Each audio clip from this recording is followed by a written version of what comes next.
Some stories make you go quiet, just to listen to your heart. Today, we're stepping into one of those journeys, where pain and hope blend together beautifully. If you love moments that truly touch your heart, don't forget to like this video and subscribe to the channel. It really helps me share more stories like this. Welcome to the town of Sannois, a story not just about magic or battles, but about finding yourself again through the scars. Let's dive in together. Chapter 15. The Gate, Mystery, and Information.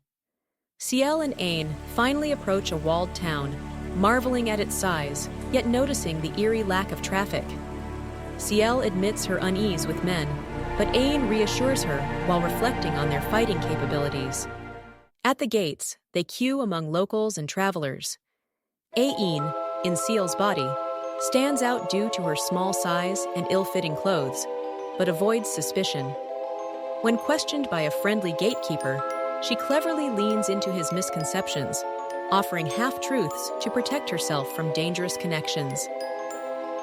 Taken inside for further questioning, Ain meets both the gatekeeper and a secretary-like woman. They test her credibility, asking her age, skills, and purpose. Though they doubt her, she convinces them by showing a spider's magic stone, proof of monster hunting ability. Through this, Ain learns vital info. Anyone over 10 can join the Hunters Guild. Hunters don't pay tolls, and her money supply is safe for weeks.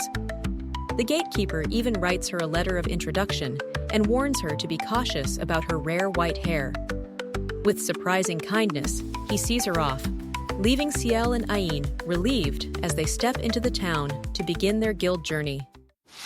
Chapter 16.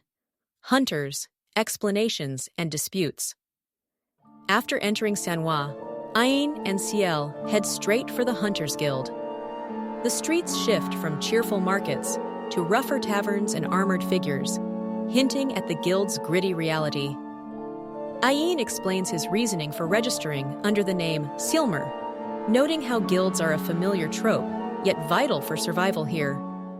Inside the guild, the receptionist, kind yet slightly amused at Ain's childlike height, receives their letter of introduction and begins explaining the guild's purpose, its ranking system from G to S, and the privileges that come with advancement. Ain and Ciel quickly realize that reaching at least B rank is their only path to true freedom across borders. The bylaws emphasize no infighting, no town damage, and no job discrimination, showing a strict but fair structure. Still, the receptionist's blunt warnings about deaths from overreaching requests underline just how deadly this profession really is. When offered the chance to test into E rank, Ain accepts and places the spider's magic stone as proof. Just as the receptionist reacts with surprise, a crude hunter interrupts, accusing Ain of stealing and demanding the stone back. His sneering threat makes it clear this is no test of rules. It's a shakedown. Ain coolly counters by suggesting the battle serve as her exam, but the tension spikes as even the receptionist silently warns her against it, until another young woman's voice suddenly cuts in. Chapter 17. The Barrier, Anger, and Magic Circle. A sudden intervention by Carol, a high-ranked B-rank mage, prevents Alejo's intimidation from spiraling. She sets the duel's rules. Cielmer and Alejo will fight for both the spider's magic stone and Ciel's guild rank.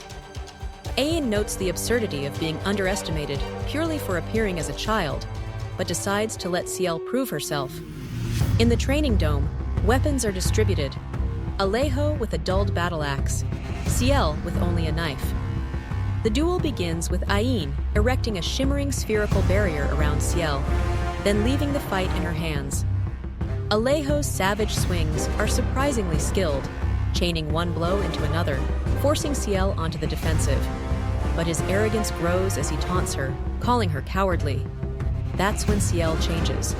Her emotions switch off, her voice eerily polite yet hollow, echoing the persona she built under Respelgia's abuse. To Alejo, it's unnerving. His attacks slam uselessly against the barrier, while Ciel calmly inscribes a complex magic circle at her own pace. When her spell activates, countless wind blades lash at Alejo. At first, the wound seems shallow, but the relentless barrage strips away his bravado.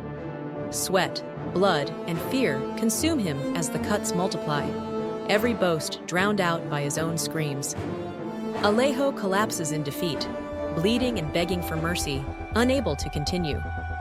Ciel stands untouched, her calm demeanor making the victory feel less like a duel and more like an execution. Chapter 18. Sorcery, Carol, and Round 2. After defeating Alejo, Ain and Ciel review the fight, acknowledging how hard it would be to face a D-rank frontliner without preparation. Carol officially declares the match over and, to everyone's shock, confirms Cielmer as an E-rank hunter. Still, she immediately notes Ciel's overwhelming potential, hinting that someone who can weave such a magic circle could never lose to a mere D-ranker. Privately, Ain and Ciel debate whether to hide or flaunt their strength, ultimately deciding that standing out a little on their path to B-rank is unavoidable. Carol presses harder, pointing out the B-rank monster's magic stone they carry, correctly deducing that Ciel has already surpassed ordinary levels. She then offers a bold deal. If Ciel shows her true sorcery and wins against her in a duel, she'll personally vouch for B-rank promotion. After some negotiation, Ain and Ciel accept, though they agree to conceal the dance princess job and fight under the guise of a song princess. Carol sets the terms and gleefully prepares for round 2. The battle begins with a thrown knife as the signal, and immediately Carol floods the air with ice arrows, each one striking the barrier's weak points with unnerving precision. Ciel dodges, but the relentless barrage keeps pace, each arrow heavy enough to rival Alejo's axe strikes. Realizing evasion is pointless, Ciel stops running and begins inscribing another circle, just as the barrier finally shatters under Carol's unerring aim. Chapter 19. A heated battle and the Spear of Ice. Carol shatters Ciel's barrier and taunts her to show more sorcery, firing a relentless rain of ice arrows. Calm under pressure, Ciel reuses her old magic circle, rewriting it to counter with wind bullets, and then unleashing flaming projectiles. Carol blocks everything with playful ease, her joy in sorcery shining through, even as she grows more reckless. The duel intensifies. Ciel's control falters, her power lagging behind Carol's raw firepower. Ain chooses not to interfere, only lending support with a soothing song to steady her partner's focus. But Carol, carried away by excitement, forgets restraint and conjures a terrifying ultimate spell. Glacio Lenso, the Spear of Ice. 10 colossal spears, each larger than Ciel herself, thunder forward like weapons meant for giants. Ciel fights desperately, destroying spear after spear with her circle, but each impact pushes closer. The 9th nearly grazes them, and the 10th finally slams home, knocking Ciel to the ground.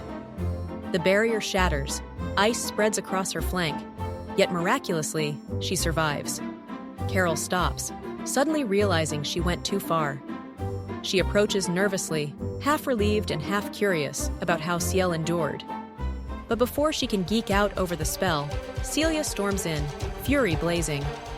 She scolds Carol for recklessly using a lethal sorcery in what was supposed to be a test. Carol can only hang her head, caught between guilt and obsession. The tension breaks, and with Carol subdued, Celia escorts them to another room to discuss the duel's result and the promise made earlier, though the lingering unease proves this friendly match almost crossed into something far darker.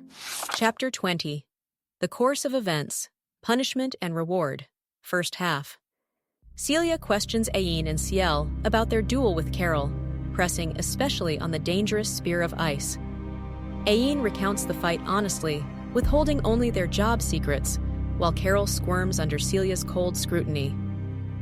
Celia explains that guild rules technically allow exceptions for gifted individuals, so Carol's promise of a B-rank test wasn't improper, but it does leave Carol with heavy responsibility.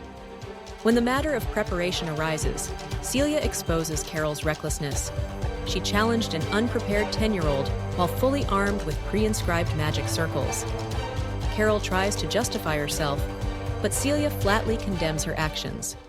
Then comes the fine. 100 gold coins for using 10 forbidden ice spears inside guild grounds. Carol pays without fuss, showing how absurdly wealthy and powerful high-ranking hunters are. Ain, though relieved at some justice, realizes just how much this world values elites over rookies. Ciel's near death barely counts compared to Carol's status.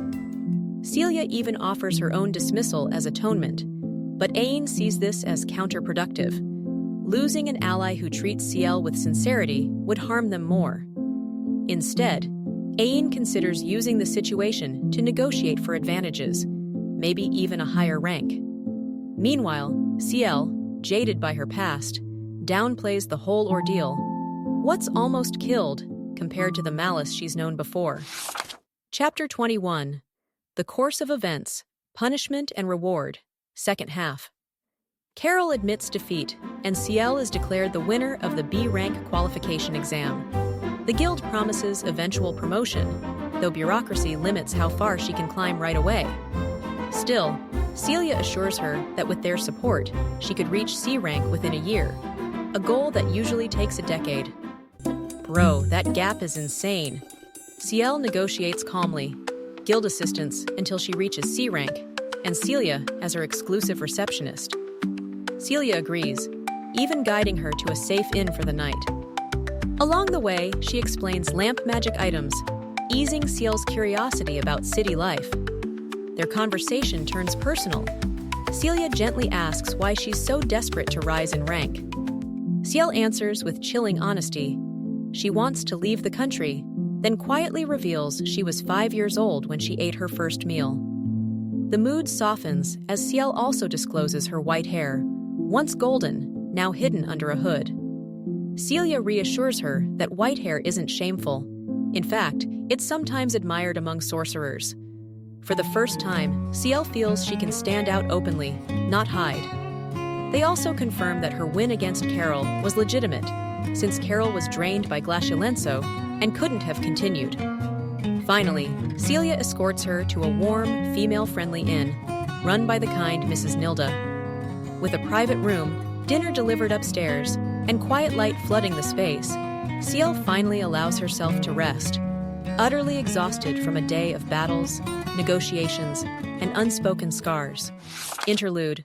The Receptionist, the Sorcerer, and the 10-year-old girl, First Half. Celia returns to the guild after leaving Cilmer at an inn, troubled by how the girl seemed to deliberately give her information. Despite looking like an innocent 10-year-old, Cilmer's wit and power stand out, forcing Celia to seek Carol's input.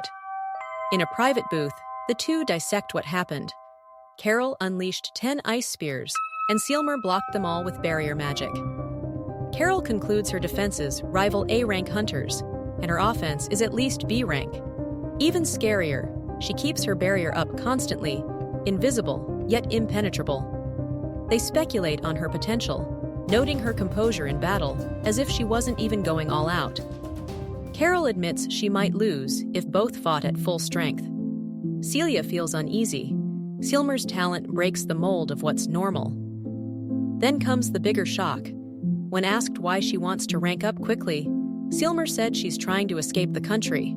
No reason given, just a firm desire to leave.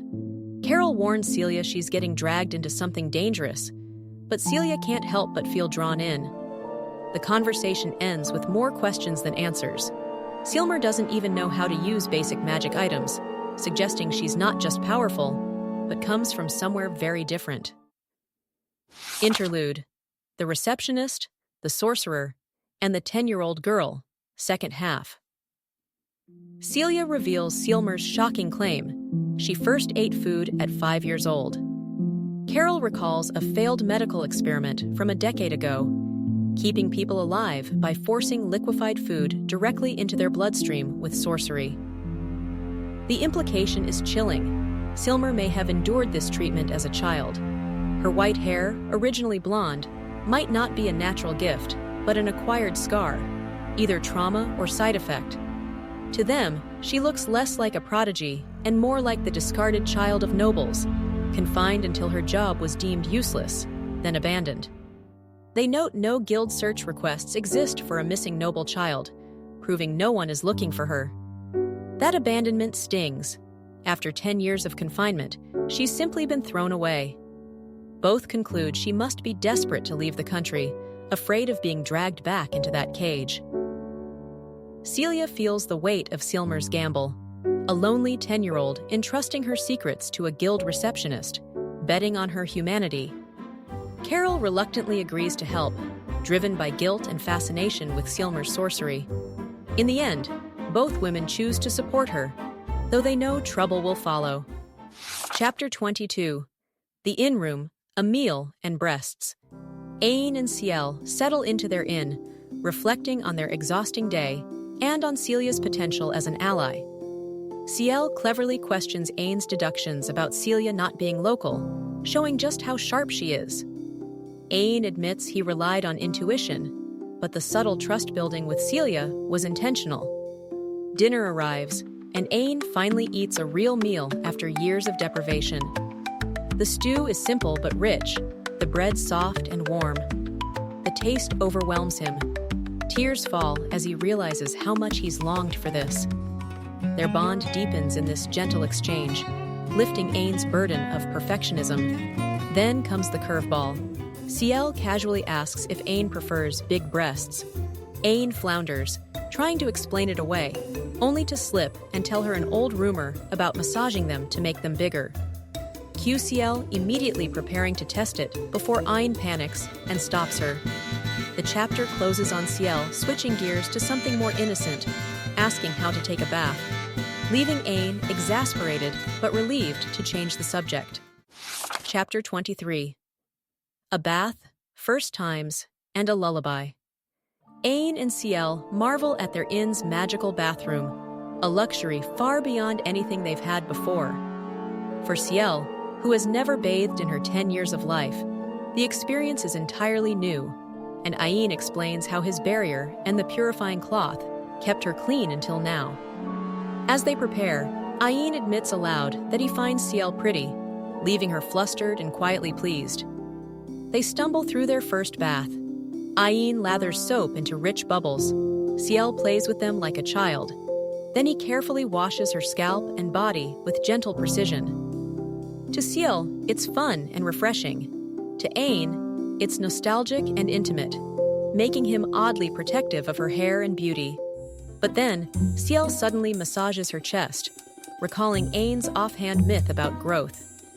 Ain, flustered, struggles to stay calm as the sensation overwhelms him from inside their shared body.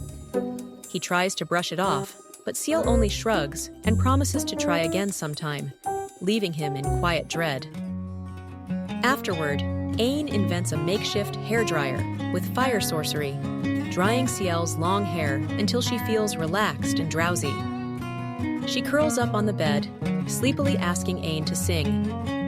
He obliges, softly giving her a lullaby, their chaotic bath day ending in gentle peace. Interlude. Ciel and the First Town. Ciel narrates her first steps beyond the forest, marveling at the walls of the town while battling unease. Ain's calm voice reassures her, turning anxiety into wonder. Their bond is so absolute that Ciel admits she'd be fine hiding forever if it meant keeping Ain to herself. Yet curiosity for new experiences wins out. At the gates, they're diverted for questioning, and Ciel notices Ain's maturity feels older than her supposed age. She muses about running if imprisoned, but deep down, she only craves to remain with Ain. Inside, Ciel is dazzled by the town's colors and crowds. Ain leads her with practiced calm, and they head for the Hunters Guild.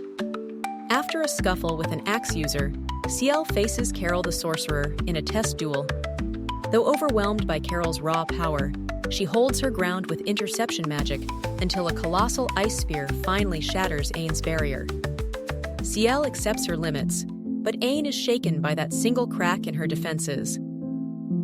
Later at their inn, Ciel tastes her first real meal, delighting in every new flavor, while Ain eats with quiet grace. When the topic shifts back to the duel, Ciel insists Ain shouldn't carry all the blame, that sharing burdens is their strength. But their nightly banter turns teasing. Ciel bluntly asks if Ain prefers big breasts, then mischievously tries the old massage myth while bathing. Ain's flustered, high-pitched reaction slips out, and Ciel realizes just how adorable Ain can be when caught off guard. Chapter 24. Waking Up, the Guild, and Discussions. Ciel oversleeps, and the morning is warm and unhurried. Ain enjoys a quiet domestic moment, helping Ciel dress and packing a guild-provided brunch. They head back to the Hunters Guild, where Celia promptly recognizes Ciel from the white hair tip-off and escorts them into the same quiet booth used yesterday. Ciel receives her physical hunter card, E rank stamped and embedded with guild magic, and Ain learns more about how the guild's network and gods, briefly mentioned, tie into trust and verification systems. The conversation turns practical and political. Celia and Carol reveal they were dispatched from headquarters and promise to keep Ciel's disclosures confidential while weighing what help the guild can offer. The guild imposes penalties on Carol, research room restrictions, and a heavy monetary fine, and, crucially, takes responsibility for Ciel's lodging and provides targeted assistance. They'll back efforts to help her reach C rank within a year, but aid may cease if no progress is shown. Carol is assigned as Ciel's instructor, despite Ciel's understandable unease. Celia stresses the limits of that protection, local loyalties, internal guild politics, and requests honest information so the guild can prepare for possible pursuers. She also makes clear the guild won't abandon Ciel even if problems arise. The chapter closes with Ain weighing how much to reveal, anchored by the relief that the guild will underwrite their immediate needs and attempt structured support. Chapter 25. Backstory and Overreaction. Ciel finally opens up about her past. Before turning 10, she lived under a noble's custody, only to be sold off like property. On the way, a monster attack allowed her escape, leaving everyone else dead. With the noble gone, her survival remains a hidden fact. Celia reassures her that this makes her safer, though Ain silently worries about connections to Duke Respelgia and the danger of exposure. The monster, revealed to be a Cyclops, had left behind a powerful magic stone Ciel still carries. Carol is impressed by how Ciel handled the situation, noting it's unusual for someone locked away so young to know survival practices. Ciel explains her education came from being trapped in a library of books, her only company since age 5. The guild members probe her job, and after internal debate with Ain, Ciel admits she's a song princess. The revelation shocks them, as this job carries heavy prejudice due to past disasters linked to it. They advise her to conceal it and create a cover story instead. Ciel even demonstrates by singing, impressing the others with her unfamiliar melody. The tense atmosphere gives way to a surprising slice of normalcy when Ciel admits she has no underwear, having escaped only with a dress and cloak. Celia's professional demeanor cracks, her anger at Ciel's mistreatment flaring as she insists on personally helping her shop and teaching her the basics of self-care. What started as a grim backstory session unexpectedly softens into a moment of maternal kindness and female solidarity. Chapter 26. Real Talk and Shop Skipping. Celia insists on taking Ciel shopping, unable to let her continue walking around in only the same old dress. As they walk, Celia warns her that not everyone will help a young girl out of kindness. Ciel calmly compares her own hardships to those of others, saying she might even be considered blessed in some ways. Celia then bluntly asks what Ciel thinks of her own looks. To Ciel's surprise, Celia warns that her beauty could attract kidnappers or forceful party members, even leading to assault. While Ain knows they could fend off such threats, the reminder of danger lingers. Still, Celia encourages her to polish her charm, teaching her how to present herself as both hunter and lady. The afternoon spirals into an overwhelming spree of shopping and real talk. Underwear, hair care, skincare, even menstruation. Ain is exhausted, but Ciel is thrilled, soaking up every new experience like treasure. Later, in their room, Ciel thanks Ain for enduring the day. Their quiet conversation reveals a growing tenderness. She even giggles about wanting her chest to grow faster, while Ain reassures her with brotherly patience. The mood softens further when Ciel sees her face for the first time, marveling at her sky-blue eyes, and playfully asks about the meaning of Ain's name. His compliment, calling her very fascinating, lands with unexpected intimacy. By morning, daily rhythm resumes. After prepping a magic circle for safety, Ain is visibly excited about finally starting hunter work. Ciel teases him, calling his enthusiasm adorable, leaving him embarrassed and flustered. Their bond, built on survival and shared secrets, now carries the warmth of something closer to family, or maybe even more. Chapter 27. The Guild, Observation, and Choosing a Request. At the Hunters Guild, the atmosphere is chaotic. Young hunters swarm the request board, scrambling for profitable jobs. Ain decides to hang back and observe, noting the mix of rookies, veterans, and even a party of teenage friends.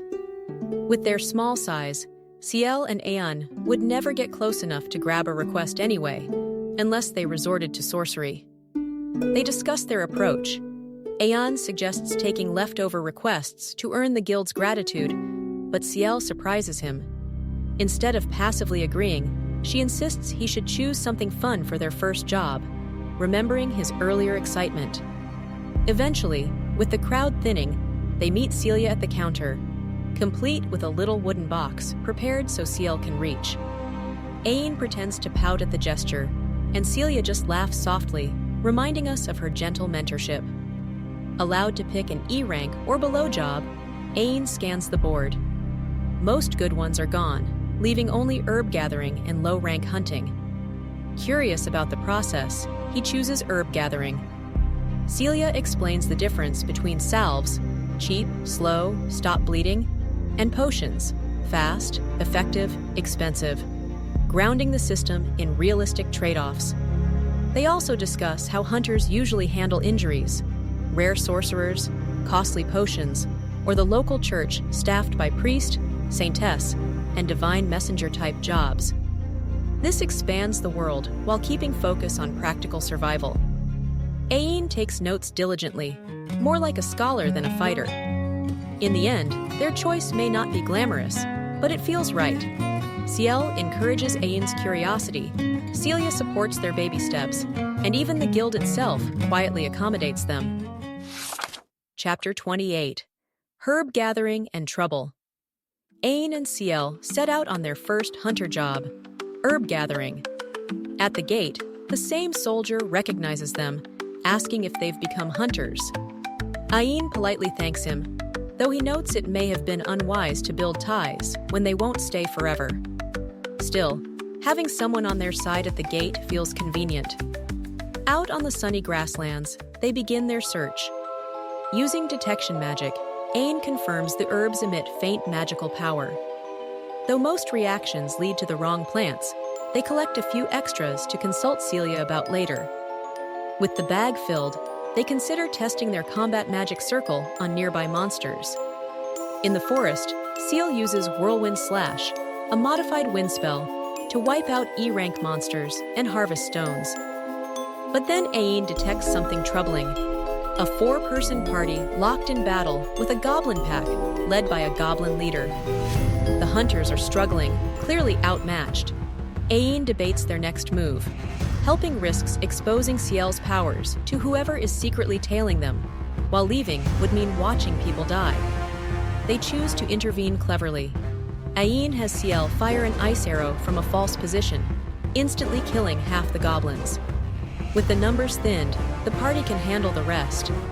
Before the hunters can spot them, Ain and Ciel sprint away, cloaking their involvement in mystery. Back in town, the gatekeeper greets them warmly, impressed at their safe return. At the guild, however, Carol's sharp stare makes it clear that today's quiet job may have stirred more attention than they intended. Chapter 29. Herbs, the Reason for Stalking, and Pubs. Carol confronts Cielmer about being late, but her irritation only makes it clear she had been stalking them. Suspicion hangs in the air, yet Carol insists on talking privately, At the guild, Celia verifies the herbs and goblin parts Sealmer brought back, even praising her sharpness in identifying rarer herbs. They also discuss the value of magic bags, coveted tools for hunters, but nearly impossible for low rankers to obtain. When pressed, Carol finally admits to following Sealmer. It was part of a secret test the guild imposes on new E-rank hunters to ensure they don't get careless outside town. Gilmer had passed easily, thanks to her barrier and detection sorcery, something Carol sees through despite her denial. Celia admits this information isn't usually revealed, but they trust Gilmer's level-headedness. Finally, the conversation shifts to pubs. While normal taverns carry risks of brawls and misunderstandings, authorized pubs exist under guild protection, safe places for hunters to gather information without fighting. Despite Carol's reluctance, she agrees to take Sealmer there. Chapter 30. The Pub and a Song. Carol reluctantly escorts Ain to an authorized pub, a noisy place full of hunters.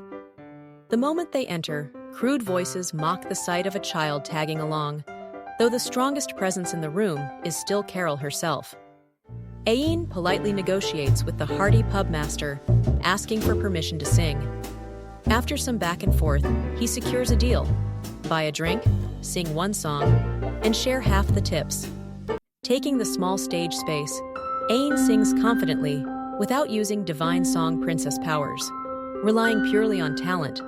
The first song draws a mixed reaction, but soon silver and copper coins rain his way.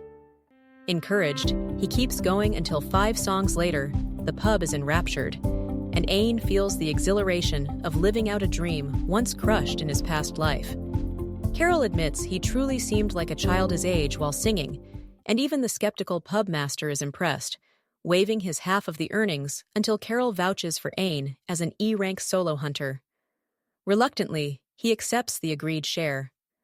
Though Ain wanted to gather information, Carol's impatience cuts the night short, but hunters still call for him to return.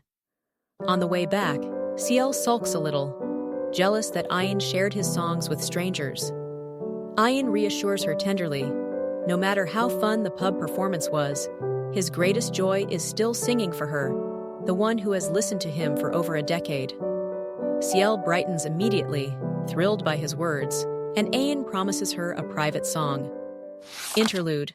The girls' report and the ideal sorcery. Carol's perspective over tea with Celia. Carol reflects on Sealmer's absurd growth. At just 10 years old, she already moves like a B-rank sorcerer, though officially only D-rank. Her physical stamina fits her age, but everything else far exceeds it. Carol recalls testing her during camping lessons.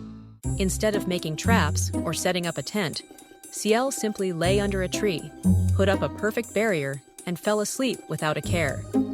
Even veteran hunters couldn't manage that. When Carol considered testing her barrier with an ice spear, Ciel sensed it instantly and glared at her. Though her tent building was clumsy at first, she instantly learned once taught. The real absurdity is her barrier sorcery. She can maintain it even while sleeping, because she regenerates mana faster than it drains. Carol compares this to walking non-stop in your sleep without tiring. Flat out impossible for normal people. Celia and Carol discuss her future ranks. Teamwork is technically required to advance, but Ciel might never need allies. She could even solo a Stampede. The problem is not her ability, but whether others would believe in such self-sufficiency. Carol concludes that what Ciel really needs isn't a party, but a magic bag. They also compare her to other rookies. A supposedly promising advanced swordsman is disappointing, clearly job-locked.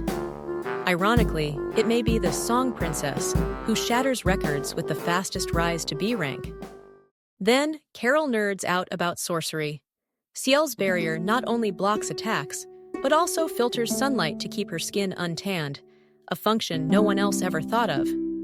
Carol marvels at the ingenuity, realizing it's more about technique than raw power. She even considers making magic items from Ciel's designs. Another innovation, a hair-drying sorcery combining fire and wind, delicate enough not to burn hair. Carol demonstrates to Celia, lukewarm since she doesn't trust her own precision. Celia is astonished. Imagine, a spell to dry hair in 10 minutes. Slowly, Carol succeeds in luring her sorcery-indifferent friend into curiosity.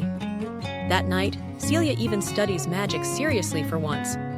This interlude was so much fun. It showed how Ain's modern lifestyle hacks, like sunblock barriers and hair dryers, feel world-breaking in a fantasy setting.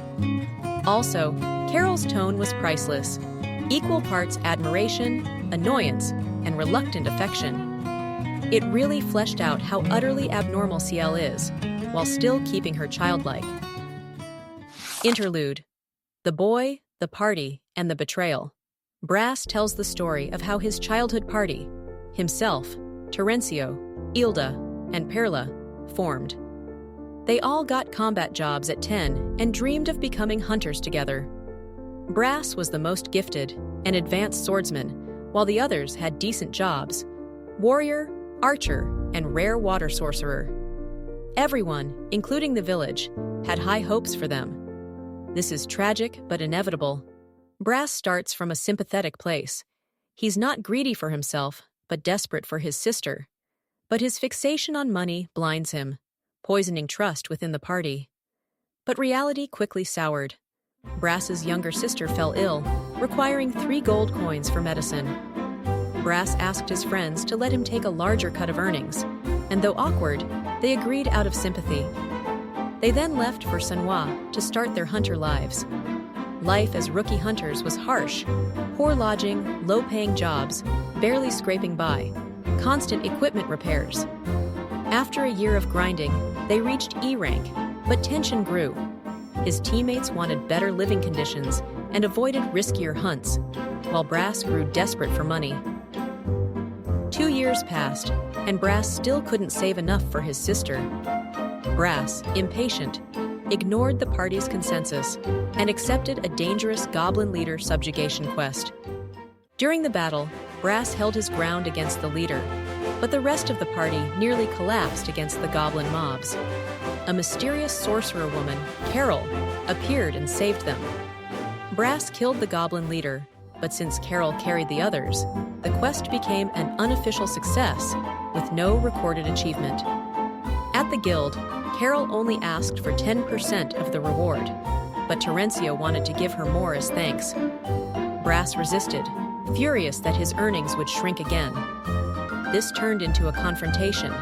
Terencio, Ilda, and Perla sided with Carol and later decided to leave Brass. His insistence on taking half the remaining reward and his obsession with money for his sister's medicine alienated them completely. Perla's betrayal hits hardest. She was the most supportive early on, but Brass's secrecy with the letters, the one thing meant to keep his sister connected, felt like betrayal to her. That's the moment even kindness gives up on him. In the final scene, Perla leaves too, angry that Brass secretly sent letters alone, despite the party agreeing to pool mail due to costs. Brass is left abandoned, shouting that they all promised to buy medicine for his sister, but nobody answers. Chapter 31. Party and the Boy. Ain and Ciel finally reach D rank, but neither of them feels especially excited. For Ain, it's just a checkpoint, while Ciel innocently wonders if it's even supposed to be impressive. The guild, however, treats their achievement as groundbreaking for such young hunters. Despite the promotion, their daily routine doesn't change much. Hunting monsters, gathering herbs, and occasionally cursing the unreasonable task of dealing with giant spiders. Ain reflects on how reaching C rank might demand new techniques, but for now, things seem manageable.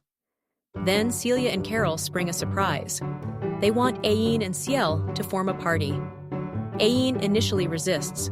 Working alone suits them better.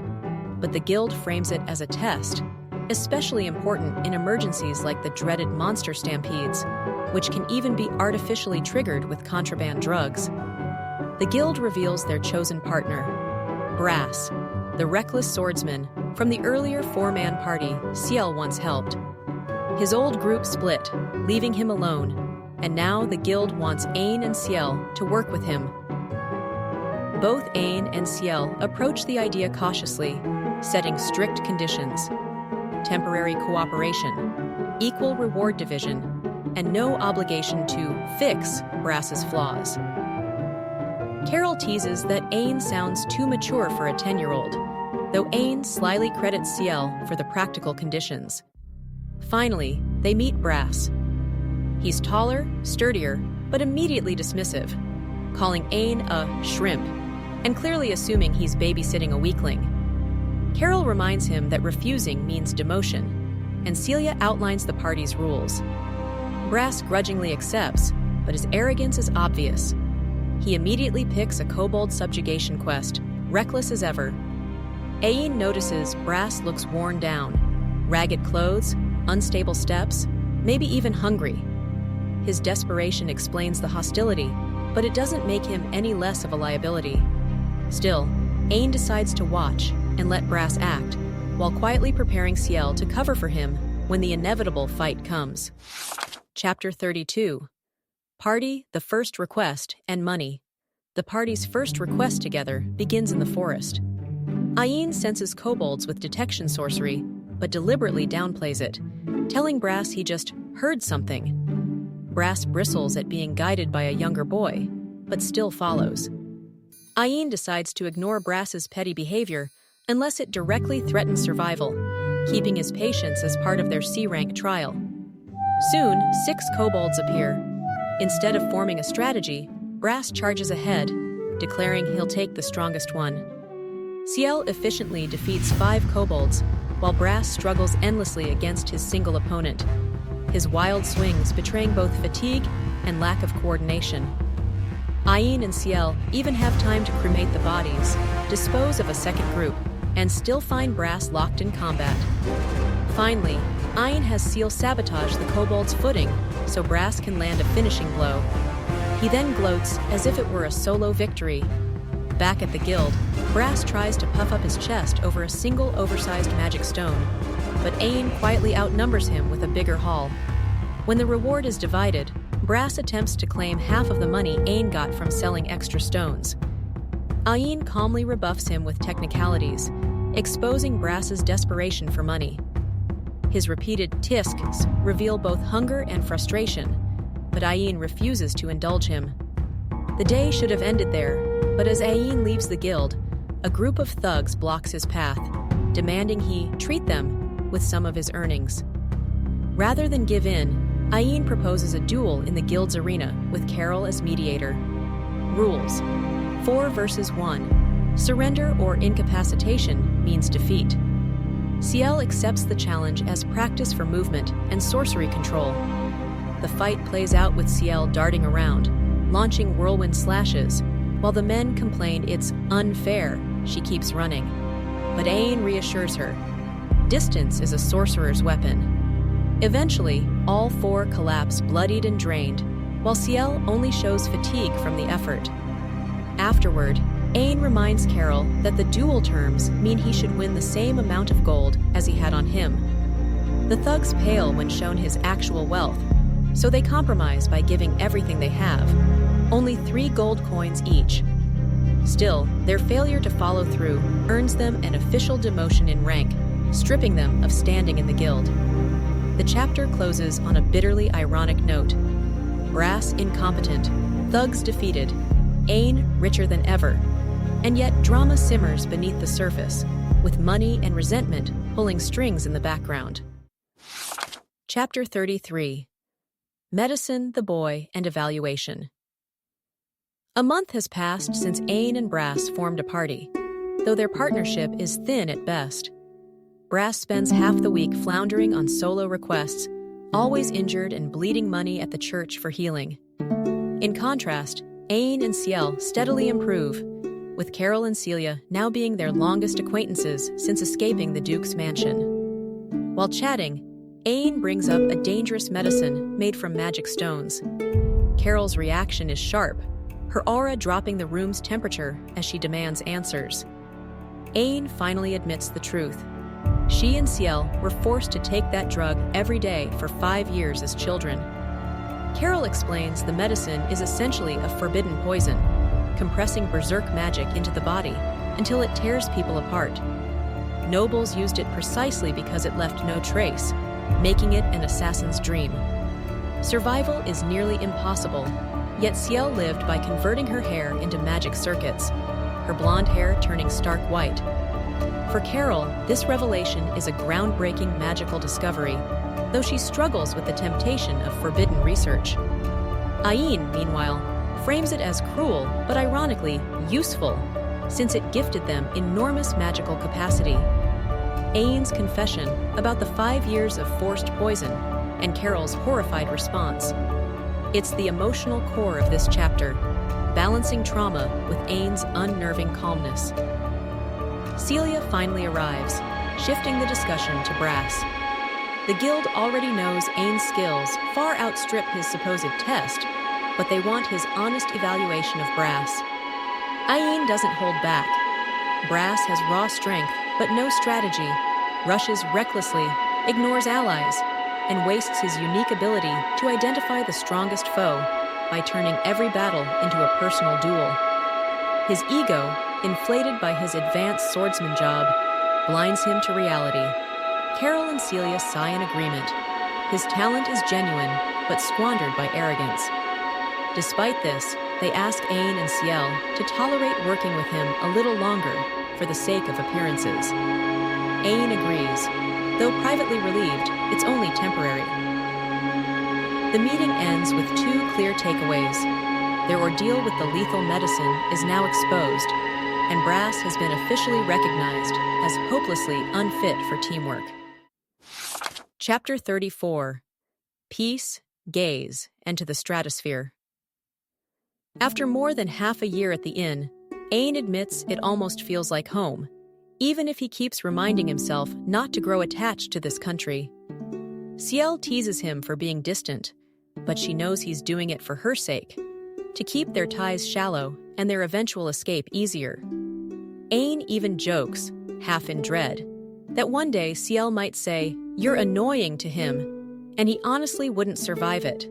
Their calm morning with Nilda is broken by unease. Ain senses several people watching them, tailing from a distance, but making no move. He warns Ciel, acknowledging the scariest part. It might already be part of someone else's plan. At the guild, Ain notices how rumors keep other hunters wary, though some still greet him warmly. Brass eventually struts in with his CEO entrance, clearly believing his own hype. He takes the goblin leader's subjugation request again, overconfident as ever, and then starts spouting nonsense about splitting rewards 3 ways for his supposedly sick little sister. Ain instantly calls his bluff with brutal logic, and even Celia shuts it down. Brass, not learning his lesson, pushes for contribution-based rewards, since he always fights the strongest guy. Ain agrees, but only because he plans to flip Brass's logic back on him. In the forest, Ain lets Ciel behead the goblin leader before Brass can even lift a sword, leaving him to flounder in the mob of goblins. Surrounded and struggling, Brass can't call for help without losing face, while Ain and Ciel only interfere enough to keep him alive. By the time it's over, Brass is bloodied and barely standing. Back at the guild, Brass realizes his cut will be tiny under the contribution system. When Celia arrives, instead of swallowing his pride, he pathetically claims, "She didn't do anything at all." Chapter 35. Mess up, Demotion, and the next objective. Brass shamelessly claimed all the credit for defeating the goblin mob, trying to paint Ciel as useless. He even attempted to rally the guild hunters to back him up, but no one bought into his lies. Carol, who had been observing everything, exposed his deception, detailing how Brass was struggling while Ciel methodically took down monsters, including the goblin leader. Carol coolly recalculated the spoils. Brass only deserved 20%, and for falsifying his report, he was officially demoted to F rank. Enraged, Brass accused Carol of setting him up and nearly picked a fight with her, but Celia's quiet warning froze him in his tracks. Defeated, he stormed out, leaving the guild relieved.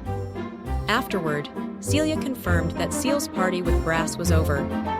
However, to smoothen her path to C rank, she was asked to join another temporary party, this time with Brass's former comrades, who were honest E-rank hunters.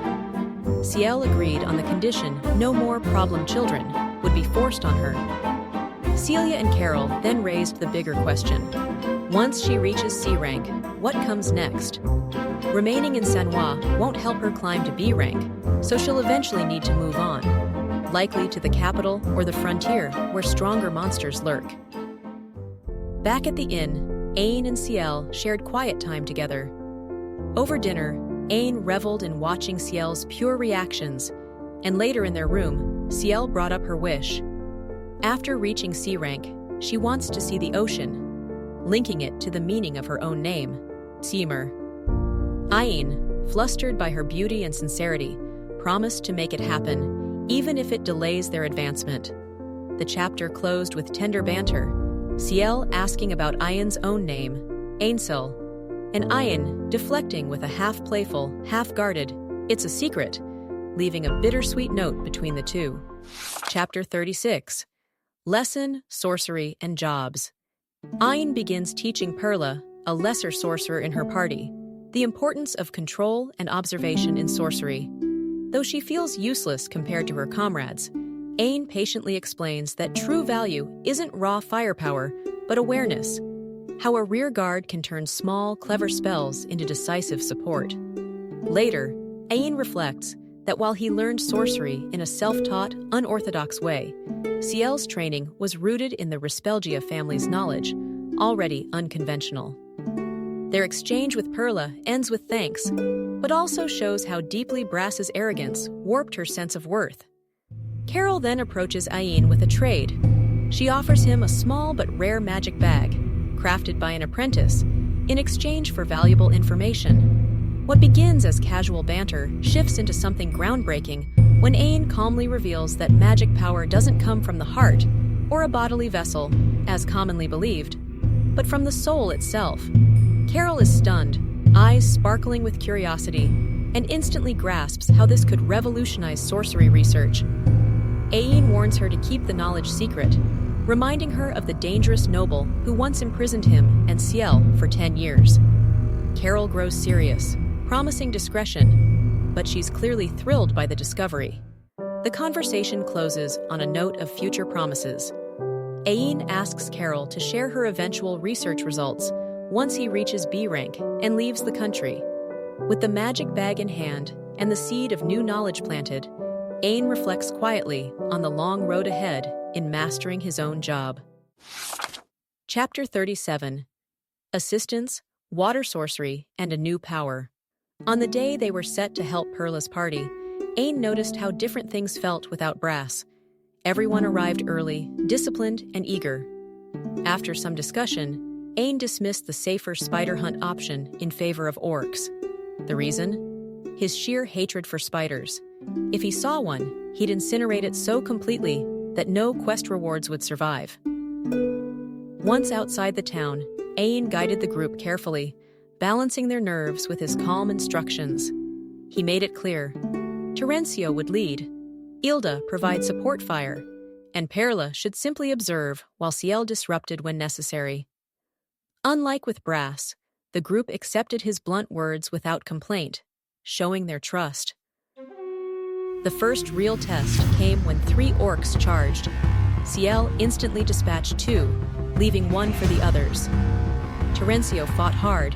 Ilda covered him, but the orc's spear overwhelmed them until Ciel immobilized it with clever water sorcery, turning the ground to mud and blinding it with a water blast. This gave the group their chance to strike back. Terencio pushed forward, and in a desperate clash, his sword overflowed with magic power, manifesting his Job's hidden ability for the first time. With teamwork, they finally brought the orc down. Terencio's shocked joy at his finishing blow filled the air, and even Perla, wide-eyed, admitted she had learned a lot from watching. Ain cautioned them not to rush their growth, but it was clear they had taken a big step closer to D rank. Afterward, fate threw them one last spider encounter. True to his word, Ain let Ciel obliterate it into dust, leaving only the magic stone behind. The others looked stunned, but no one dared to comment. Interlude. Brass, Face-Off, and Parting. Perla's perspective. Perla introduces herself as a lesser water sorcerer and reflects on how Cielmer, her prodigious teacher, helped her gain confidence in supporting her party. Though Perla can't wield powerful spells, Cielmer's guidance allows her to feel useful, showing that strength isn't only about raw power, but also the role you play. Half a month after training, the party unexpectedly encounters their former member Brass at the Hunters Guild. Brass, overconfident and arrogant from his high-ranked job, demands to rejoin them, offering to take half the rewards if he wins. The party firmly declines, leading to a sanctioned mock battle. During the fight, Brass's raw power is impressive, but Perla cleverly disrupts his footing using water sorcery. The repetitive tripping not only frustrates Brass, but also serves as an effective training exercise for the party. After the battle ends, tensions flare as Brass rants about loyalty and their shared past. Yet, Perla and her friends confront him logically. He mismanaged money meant for his sister's medicine, showing that his heroics were performative rather than effective. Brass finally storms off, leaving the party free from his overbearing presence. Through this encounter, the group asserts their independence, strengthens trust among themselves, and solidifies their strategies, all while proving that clever teamwork can outmatch raw, unrefined strength. Chapter 38. Gaze, Drug, and Carefree. About a month after their last request, the party navigates the forest near Sannois, while sensing unusual attention on them. They realize that different observers are following them sporadically, though no immediate threat materializes, highlighting the subtle tension of being watched. On their way, they reunite with Perla and her party, who excitedly report their D-rank test eligibility, thanks to Cielmer's mentorship. The interaction reflects both growth and admiration. The students are confident, yet still learning teamwork and skill application.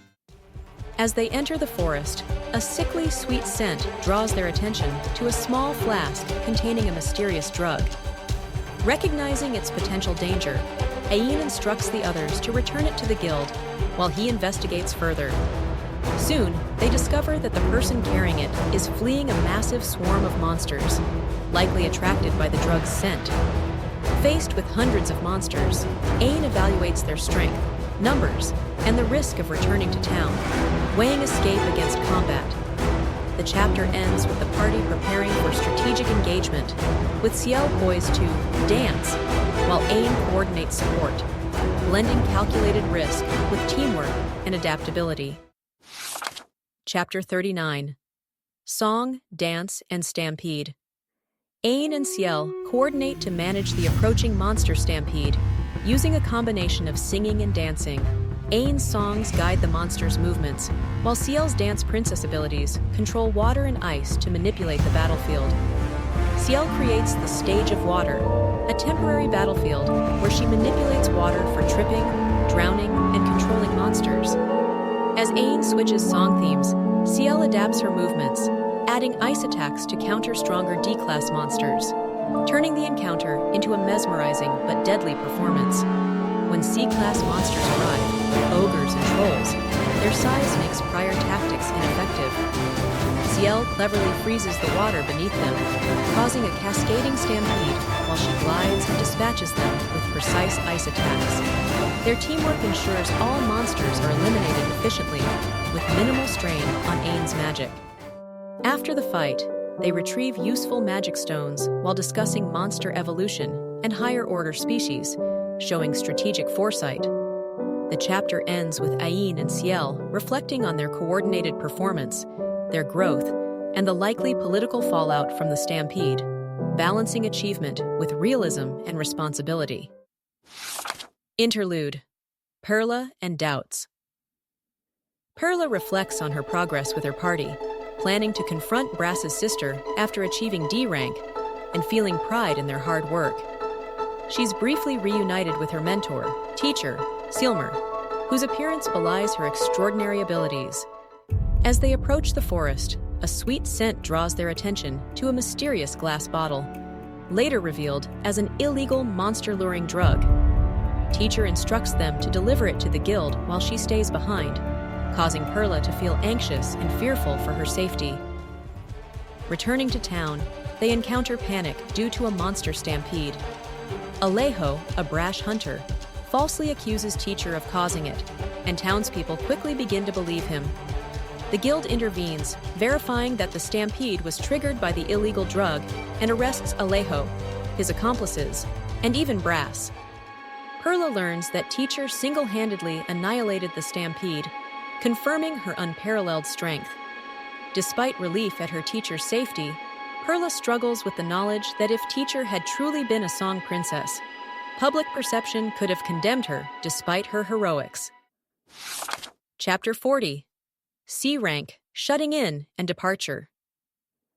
After the stampede, Ciel and her companions return to Sannois, sensing the townspeople's awkwardness due to Alejo's failed slander campaign. The Hunter Guild confirms Alejo's guilt in illegally producing monster-luring drugs, ensuring justice is served and clearing Ciel's name. Ciel officially attains C rank, choosing comfort over immediate rewards, and decides to leave the town as soon as possible to avoid further awkwardness. She retreats to their room, reflecting on her bond with Ain and the balance between personal safety, independence, and growth. Their quiet day together allows them to reconnect and enjoy simple moments, contrasting with the chaos of the stampede while discussing their future ambitions and the importance of strength to protect themselves and each other. The next morning, Ciel receives her C rank card and a reward from the guild. Carol and Celia depart, leaving Ciel and Ain to travel onward, enjoying a rare moment of privacy and peace, though Ciel quietly contemplates whether their transient lifestyle prevents attachments to the places they pass through. This chapter emphasizes post-crisis recovery, bureaucratic navigation, personal reflection, and the gentle bond between Ciel and Ain, setting the stage for the next phase of their journey. Sometimes just a glance, a small act of kindness, is enough to remind us that goodness still exists in this world. If this story touched you, please like, subscribe, and turn on the bell so you won't miss the next heartfelt journey. Thank you for watching till the end.